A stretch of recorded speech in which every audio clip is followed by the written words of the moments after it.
In this section, we will use the Extract tool to create a 3D path for a concrete rail. Then we will create a profile object and use the Extrude Along Path command to create the rail. Let's start by creating a Rails class. Click on the Classes button in the view bar and create a new class named Rails. Make the new Rails class the active class and click OK. Switch to a top plan view and activate the Extract Surface tool in the 3D Modeling toolset. Enable the Extract Curve mode and select each edge while holding the Shift key, as seen here.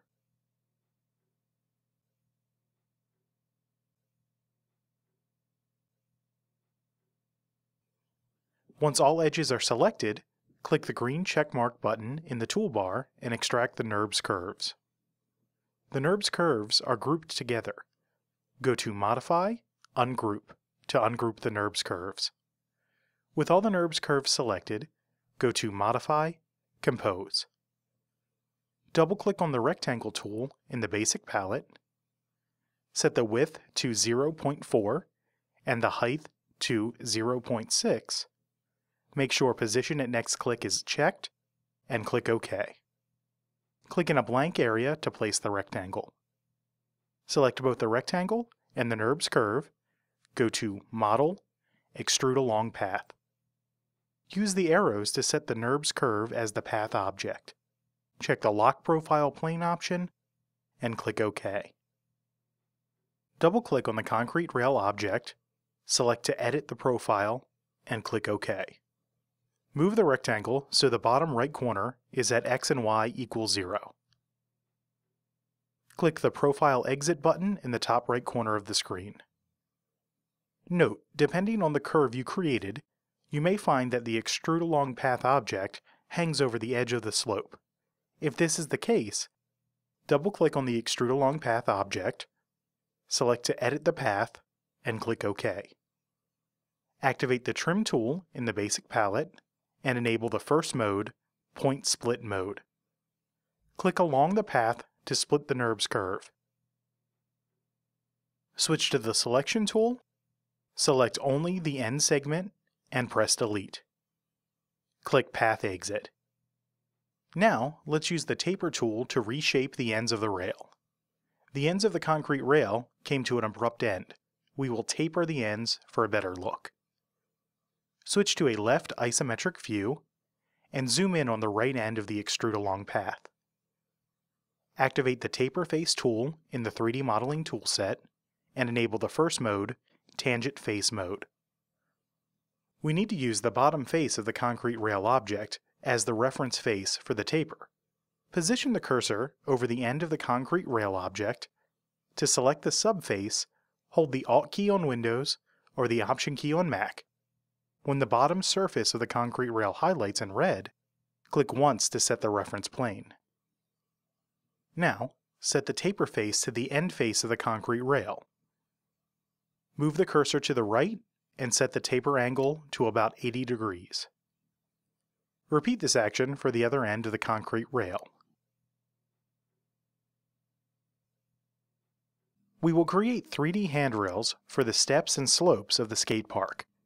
Using the plane options in Vectorworks, we will create base 2D objects and then use the Extrude Along Path and Extrude commands to convert these objects to 3D. First, we need to change the projection setting. We are going to create 2D objects in a 3D view. This will be easier in an orthogonal projection. Go to View, Projection, Orthogonal. Before we draw the path for the rail, we need to change the plane setting. In the view bar, select Screen from the plane menu. This will draw 2D objects flat on the screen no matter what view is set. Now, switch to a front view, set the Rails class to invisible, and zoom in on the stairs on the tapered face.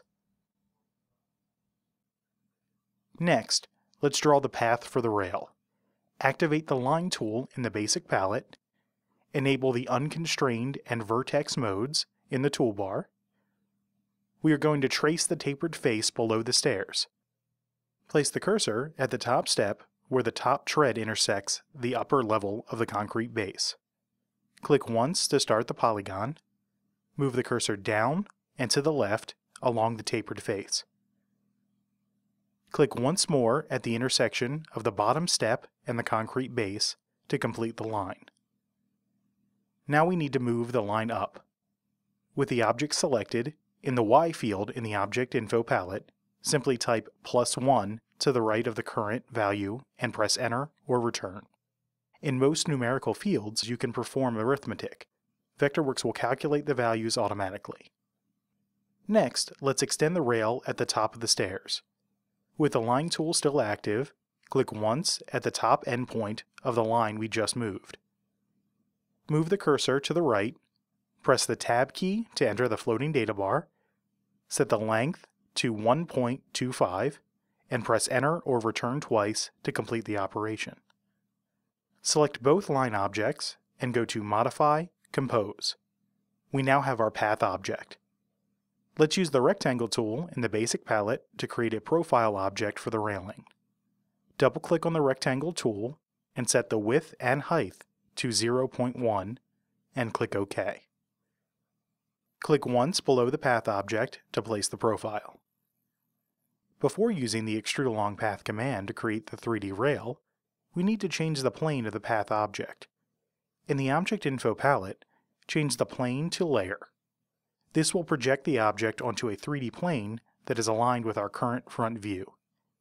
Select both the path object and the profile object, and go to Model, Extrude Along Path. Use the Next and Previous buttons to make sure the path object is highlighted in red. Make sure both Lock Profile Plane and Fix Profile are unchecked, and click OK. Now, switch to a top plan view. You will see the rail object is not in the correct position. Click and drag the rail down over the stairs. As you move the rail down, you will see a dotted green extension line appear, and the vertical Smart Cursor cue will be visible. Use this line to maintain the x-coordinate of the rail. Move the cursor over the midpoint of the top step. After a few seconds, a red box will appear indicating that a smart point has been set. Move the cursor to the right along the horizontal dotted red extension line until you intersect the vertical dotted green extension line. When the Smart Cursor cue vertical/aligned V appears, release the mouse button to place the rail. Note, the smart point used to align the rail in this section is controlled by the Smart Point Snap option. This and all other snapping options are controlled through the Snapping palette. If this snap option is disabled, you will not be able to set a smart point. Also, if you do not see the extension lines mentioned in the steps above, go to Tools, Smart Cursor Settings, and ensure both horizontal/vertical extensions and extension lines are enabled for the smart points. Now we will create posts for the rail. Using the Extrude command and snapping functions, we will create and place the posts along the rail. First, we will create the base shape for the posts. Double-click on the Rectangle tool. In the Object Settings dialog, set the Control Point Mode to Center and click OK. Place the cursor over the midpoint of the right end of the rail. After a few seconds, a red box will appear, indicating that a smart point has been set. Move the cursor to the left. A marker will appear, indicating the center of the upper segment of the rail. The Smart Cursor cue center will appear. After a few seconds, a second smart point will appear. Move the cursor back to the right. A marker indicating the midpoint between the two smart points will appear. Place the cursor over this point. When the Smart Cursor cue midpoint appears, click once to place the rectangle. With the rectangle selected, go to Model, Extrude, set the extrusion to 1 and click OK. Switch to a front view. You will see the extrude is below the surface of the concrete base. Press the B key to activate the X-ray select mode. Click and drag the bottom of the extrude and snap it to the top of the concrete base. The post extends slightly inside the rail. Click and drag the rail upward and snap the bottom of the rail to the top of the post. Move and duplicate the post so that the midpoint of the base of the duplicated post intersects the start of the first step. Hold down the Alt key on Windows or the Option key on Mac to duplicate the post while moving it. Place 2 more duplicates on the 4th step down and the last step down. Snap the base of the posts to the midpoint of the top of the steps. We need to shorten the 2 posts on the stairs. Select one of the posts on the stairs, place the cursor over the top middle blue control handle, and click once to move the cursor down vertically, until the top of the post is completely within the rail. Click once more to move the control point and adjust the height of the post. Repeat this action for the other post on the stairs. Next, we will use the Add Solids command to combine the rail and the posts into a single object and then apply a fill color through the Attributes palette. First, switch to a left isometric view. Select the 4 posts and the rail. Go to Model, Add Solids. With the rail selected in the Attributes palette, set the fill color to black. Now let's place the completed rail in the Rails class. With the rail selected, in the Object Info palette, click on the Class menu and choose Rails. You will notice that the rail disappeared. This is because the Rails class is currently set to invisible. Click on the Classes button in the view bar, set the Rails class to visible, and click OK.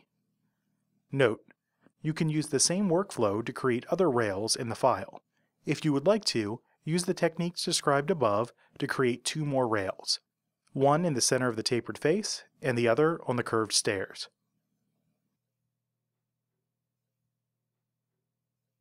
We will create a long rail using the Extrude command and the Push-Pull tool. Also, we will use the Automatic Working Plane feature to quickly draw the objects in a 3D view. First, make sure you are in a left isometric view, then activate the Rectangle tool in the Basic palette and enable the first mode, Corner to Corner mode. Switch the Plane mode back to Automatic in the Plane menu in the view bar. This will allow us to draw directly on the plane of the concrete base. Click in the center of the middle level of the concrete base to start the rectangle. Tab into the floating data bar, set the delta x to 3.25 and the delta y to 0.15. Press Enter or return twice to place the rectangle. With the rectangle selected, go to Model, Extrude. Set the extrusion to 0.05 and click OK. In the Object Info palette, set the Bot Z to 2. This extrude will be the top of the long rail. Using the Automatic Working Plane feature, along with the Subtract Solids command, we will now create the base of the long rail. Activate the Rectangle tool again and click once in the middle level of the concrete base to start another rectangle. In the floating data bar, enter 0.2 for the delta x and the delta y. Press Enter or return twice to place the rectangle. With the rectangle selected, go to Model, Extrude, set the extrusion to 0.05 and click OK. This extrude will become the base of the rail posts. Next, we will use the Circle and the Subtract Solids command to create bolt holes in the base. Activate the Circle tool in the Basic palette and enable the first mode, Radius mode. Place the circle on the left corner of the base, make sure the top surface of the base is highlighted in blue, and press the G key to place a datum. Tab into the floating data bar, set the length to 0.045 and the working plane angle to -45 degrees. Press Enter or Return and move the cursor to the right. When the Smart Cursor Cue object/angle/length appears, click once to start the circle. Tab into the floating data bar, set the length to 0.01, and press Enter or Return twice to place the circle. With the circle selected, activate the Mirror tool in the Basic palette, enable the second mode, Duplicate mode. We need to draw a mirror line across the base. Click once at the midpoint of the bottom left edge of the base. Move the cursor across the base object. A preview of the duplicate circle will appear. Make sure the working plane angle shows 0.00. and click once to mirror and duplicate the circle. Select both circles and repeat the mirror process by clicking once at the midpoint of the top left edge and moving the mouse across the base. The working plane angle will show -90 degrees. Now we will use these circles to subtract holes from the base. Select all of the circles, go to Model, Extrude, and set the extrusion to -0.05. Hold Shift and select the base to add it to the selection. The 4 circular extrudes and the base should be selected. Go to Model, Subtract Solids. Use the back and front arrow buttons to make sure the base is highlighted in red and click OK. Next, we will continue to use the automatic working plane and use the automatic push-pull feature to create an extrude for the post. Activate the rectangle tool in the basic palette, enable the second mode, center to corner mode, click once on the top center of the base. Tab into the floating data bar, set the delta X and delta Y to 0.05, press Enter or return twice to place the rectangle. Without clicking, move the cursor over the rectangle. It will highlight in red. The red highlight indicates that the automatic push-pull mode is active. Click once and move the cursor up. Tab into the floating data bar and enter 0.45 for the distance. Press Enter or return twice to extrude the rectangle. Zoom out to see the whole object. Select both the base and the post. Go to Model, Add Solids. Switch to a top plan view. Click and drag the center of the post to the midpoint of the left side of the rail. While still holding the mouse button, press the G key to place a datum. Press Tab to enter the floating data bar. You can now release the mouse button. Enter 0.5 for the length. Press Enter or return twice to place the post. Now, let's place 2 duplicates of the post. With the post still selected, activate the mirror tool in the basic palette and make sure duplicate mode is enabled. Move your cursor to the center of the rail. When the Smart Cursor cue Center appears, click once and move the cursor up vertically. Click once to mirror and duplicate the post. Click and drag the center point of the new post to the center of the rail. Press and hold the Alt key on Windows or the Option key on Mac, then release the mouse button to place the duplicate post. For the long rail, we need to apply a separate fill color to the rail and to the posts, so we will not combine the objects into a single object using the Add Solids command. Instead, we will use the Create Symbol command to group the objects as a symbol resource. First, select the rail and set the fill color to black in the Attributes palette.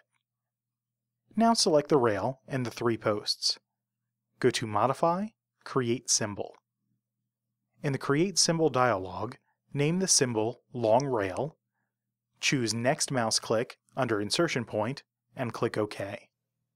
Click on the bottom midpoint of the center post to set the insertion point. The insertion point controls how the geometry will appear in relation to the mouse click. In the Create Symbol dialog, click OK to save the symbol in this file. Note, the long rail is now saved as a symbol resource. It can be accessed through the resource browser and placed multiple times. In the resource browser, click the home icon once to confirm you are looking at resources in the active document. Open the Resources menu under the home icon and set the View As option to Thumbnails. Scroll down in the Resource Display window and locate the long rail symbol in the Symbols/Plugin Objects section. Place another instance of this symbol on the left side of the lower level of the skate park. Finally, select both of the long rail symbols and change their class to rails in the Object Info palette.